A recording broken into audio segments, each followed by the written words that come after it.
Дайте пацанам посчитать потери. Сумма нули погибает на сцене. Снова один, прогуляюсь без тени. Заливаю один поцелуй на шее. Камень толпа, правда назад, черный каскад. Вижу твой взгляд в стене. Hello students, कैसे हो आप सभी लोग। मैं ललित सर स्वागत करता हूं आपका मेरे इस YouTube channel power of physics bye Lalit sir में। तो प्यारे बच्चों, अपन क्या पढ़ चुके थे? इलेक्ट्रिक पोटेंशियल और इलेक्ट्रिक पोटेंशियल डिफरेंस का टॉपिक पढ़ चुके थे। तो चैप्टर सेकंड का आज मैं वो टॉपिक पढ़ाने जा रहा हूं जो बोर्ड 2024 के लिए बहुत ज़्यादा इंपॉर्टेंट है। और कई बच्चे आपने पढ़ भी लिया होगा, पॉइंट चार्ज की वजह से इलेक्ट्रिक फील्ड होता है KQ/R², लेकिन स्क्वायर वाला सीन हट चुका है। पोटेंशियल अपन निकालने जा रहे हैं KQ/R। तो आइए चलते हैं सीधा बोर्ड की तरफ, ठीक है। तो आज अपना जो टॉपिक है, सिंपल सा टॉपिक, क्या? इलेक्ट्रिक पोटेंशियल डिफरेंस, या फिर आप ऐसे समझो, electric potential due two point charge की वजह से इलेक्ट्रिक पोटेंशियल KQ/R होता है। लेकिन वो कैसे होता है, इस चीज़ का डिस्कस अपन करने जा रहे हैं, ठीक है। अब यहाँ पे सभी बच्चे थोड़ा सा समझने की कोशिश करना। जैसे मान लो अपने पास यहाँ पर एक चार्ज है, ठीक है, एक सोर्स चार्ज का क्या काम होता है? अपने चारों तरफ इलेक्ट्रिक फील्ड को फैला देना, ठीक है। इस तरह से देखो, इलेक्ट्रिक फील्ड क्या करेगा? सोर्स चार्ज डिस्ट्रीब्यूट कर देगा, करेगा कि नहीं करेगा? तो सोर्स चार्ज जो होता है वो सेंटर में, मान लो अपने एक चार्ज रख दिया सोर्स चार्ज, वो अपनी तरफ से इलेक्ट्रिक फील्ड को यूं डिस्ट्रीब्यूट कर देगा, ठीक है।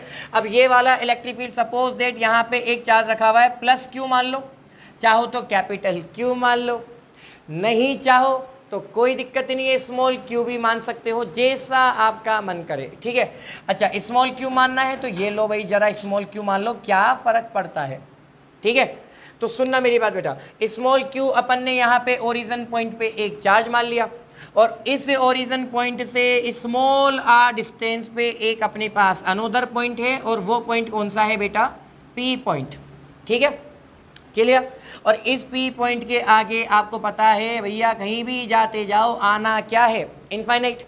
और इनफाइनाइट पे आपके पास एक टेस्ट चार्ज रखा हुआ है +Q0 को अपन क्या बोलते हैं बेटा? Test charge. इस टेस्ट चार्ज को इनफाइनाइट से लाना कहाँ पर है?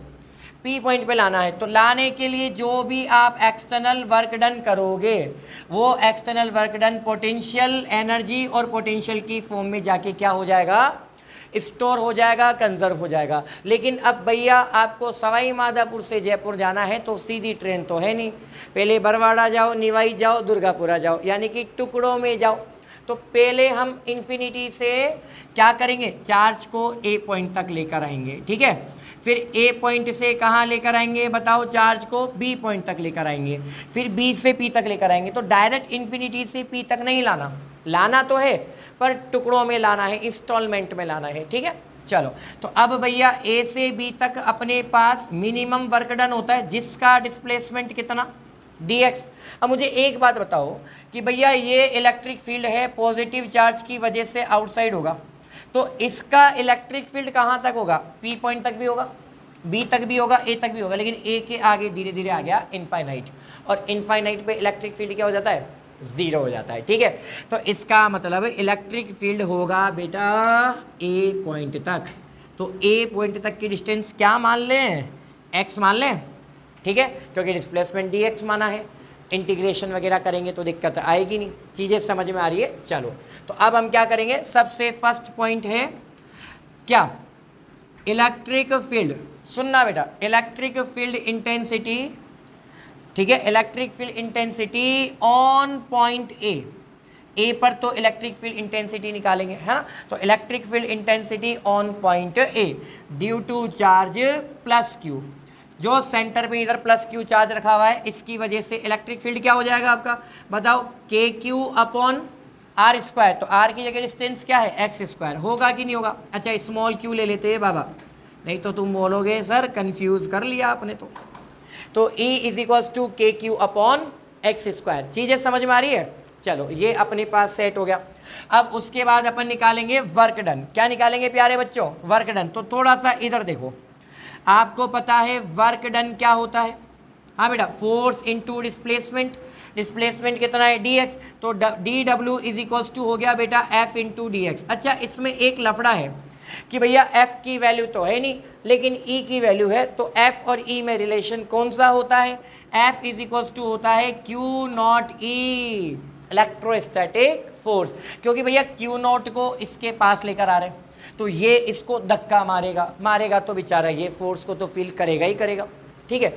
और Q नॉट की वैल्यू अगर मैं +1 कूलाम मान लेता हूं तो लगाओ दिमाग, F किसके इक्वल हो गया ना काम, इसलिए F अपने पास E के इक्वल हो जाता है। तो वर्क डन क्या हो जाएगा? dw is equals to F into d x की जगह मैं F की जगह क्या यूज़ कर सकता हूँ? E into d x. Total work done करेंगे, बोथ साइड क्या कर देंगे? इंटीग्रेशन। कहाँ से लेकर आ रहे हैं? इनफाइनाइट से। कहाँ तक लेकर आ रहे हैं? P पॉइंट तक, और P पॉइंट तक की डिस्टेंस यहाँ से देखनी है। देखो लिमिट कैसे लेते हैं समझो, इनफाइनाइट से ओरिजिन तक की डिस्टेंस इनफाइनाइट, और P पॉइंट की ओरिजिन से डिस्टेंस R, तो ओरिजिन से डिस्टेंस देखी जाती है, ठीक है। आ जाओ, उसके बाद dw का क्या हो गया बेटा? w, E की वैल्यू क्या है बताओ? E की वैल्यू इन्फिनिटी से R लिमिट हो गई, E की value KQ upon x square into d x, तो W इज इक्वल्स टू, अच्छा amount of work done potential के इक्वल होगा कि नहीं होगा? Amount of work done potential के इक्वल होगा कि नहीं होगा बताओ? होगा ना। तो KQ को बाहर निकाल लो, किसका इंटीग्रेशन कर रहे हैं? 1 अपॉन एक्स स्क्वायर का कर रहे हैं, लिमिट कितनी ही? इन्फिनिटी से R। 1 अपॉन एक्स स्क्वायर का इंटीग्रेशन करेंगे तो -1 अपॉन एक्स होता है, पता है ना इंटीग्रेशन कैसे करते हैं? पावर को ऊपर ले जाओ, बोलो बोलो, पावर को ऊपर ले जाओ, पावर में 1 ऐड कर दो, इस तरह से। तो v is equals to KQ, इसका इंटीग्रेशन कैसा होगा बेटा बताओ? माइनस का 1 अपॉन एक्स, लिमिट इन्फिनिटी से R, माइनस को बाहर ले लो भैया, नहीं तो माइनस वाले अंकल नाराज हो जाएंगे, ठीक है। अब यहाँ पे माइनस को बाहर ले लिया, एक बार अपर लिमिट, ठीक है, एक बार लोअर लिमिट, तो 1 अपॉन एक्स की जगह R, minus 1 upon infinity, 1 upon infinity की वैल्यू क्या होती है? 0। तो अपने पास सुनो, अपने पास यहाँ पर एक चीज़ आपको ध्यान रखनी पड़ेगी भाई, माइनस बार ले लिया कोई दिक्कत है नहीं, ठीक है। अब मुझे एक चीज़ बताओ कि अगर मैं यहाँ पे, सुनना बेटा, यहाँ पे जो फोर्स लग रहा है, अब आप सोचो इस चार्ज को यहाँ लेकर आ रहा हूँ, ये फोर्स लगा रहा है कहाँ पे जल्दी बताओ? इधर की तरफ, लेकिन मैं लाना कहाँ चाहता हूँ? इधर की तरफ, तो मेरे को अपोजिट डायरेक्शन में वर्क करना पड़ेगा कि नहीं करना पड़ेगा? तो आपका जो फोर्स है वो तो नेगेटिव होना चाहिए, तो फोर्स नेगेटिव का मतलब आप यहाँ पे क्या लेके चलोगे? शुरू से ध्यान रखो बेटा, माइनस, तो माइनस यहाँ अपन लगा सकते हैं इस तरह से, है ना, ठीक है। और माइनस माइनस क्या हो जाएगा? प्लस हो जाएगा। तो बताओ अपने पास पोटेंशियल क्या आ गया? V is equals to KQ upon R। This formula is only for positive charge, ठीक है। If you have to calculate negative charge then V is equals to minus KQ upon R, मतलब positive वाले charge का potential positive होता है, negative वाले charge का potential negative होता है। और आपको तो पता ही चल गया भाइयों, V इनवर्सली प्रोपोर्शनल हो गया R। तो अगर मैं V और R के बीच में ग्राफ ड्रॉ करूं तो इस तरह से आएगा कि नहीं आएगा? है ना, पोटेंशियल और इनवर्स ऑफ, ठीक है, डिस्टेंस के बीच में आ जाएगा अपने पास। तो V और 1 अपॉन R कितना हो गया बताओ? स्ट्रेट लाइन ग्राफ हो गया, कोई दिक्कत नहीं है ना, प्रॉब्लम। तो कोई भी तुमसे पूछे कि बताओ पॉइंट चार्ज की वजह से पोटेंशियल क्या होता है, तो फटाफट से आंसर दे देना, क्या होता है? बोलो बोलो, क्या होता है? KQ upon R। अच्छा, इसमें एक छोटा सा लॉजिक है, देखो मैं यहाँ पे बता देता हूँ, ये है लॉजिक।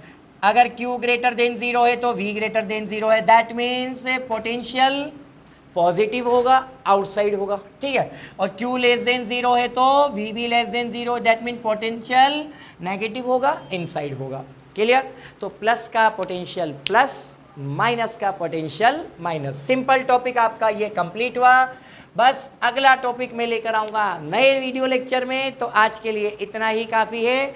चलते हैं प्यारे बच्चों, मिलेंगे नेक्स्ट वीडियो में। बाय बाय, जय हिंद, जय भारत।